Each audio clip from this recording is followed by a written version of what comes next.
From the time we are born until we are about the age of 7, the subconscious mind is being programmed to live in the world based on and influenced by factors such as our environment, the people we are around such as our family, and the emotions the environmental factors cause us to experience. Over time, our subconscious mind becomes a storehouse for these experiences or learned behaviors, like skills and beliefs, to form what we call our memory. It is a knowledge base that is home to everything we know, but we have to become aware of this knowledge before we can store it in our memory, and we do that with our conscious mind. All of these experiences we have experienced consciously with our conscious mind before being stored in the subconscious, and anytime we need to access or reference that information, we use the conscious mind. Here is another way to look at it. Your subconscious mind is like a book of you. Everything you have ever experienced, along with the thoughts and emotions that come with those experiences, have been written down in this book. The book by itself is stagnant. Without the thinking aspects of who you are to actively flip through the book and realize the information inside, the book has no use. What's a book without a reader? This is where the conscious mind comes into play. Your conscious mind is the author and the reader of your book.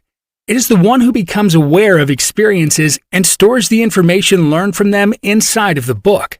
It is also the one who references the information that is already inside to respond to experiences.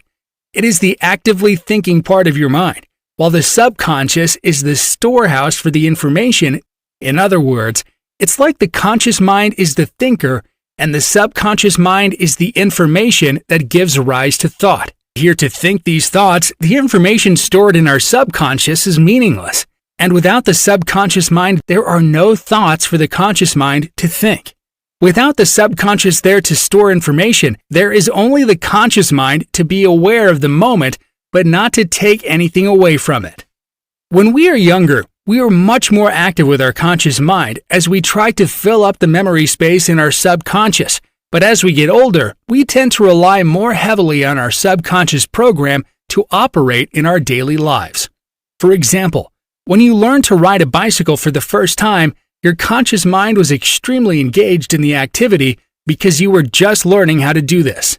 But now, when you go to hop on a bike, you do so with very little thought required. This is because when you learn how to ride for the first time, that information was stored in your subconscious, so that you don't have to relearn to ride a bike every time you get on one. Your conscious mind was responsible for learning that behavior or skill, and your subconscious mind was responsible for storing that learned knowledge. You have been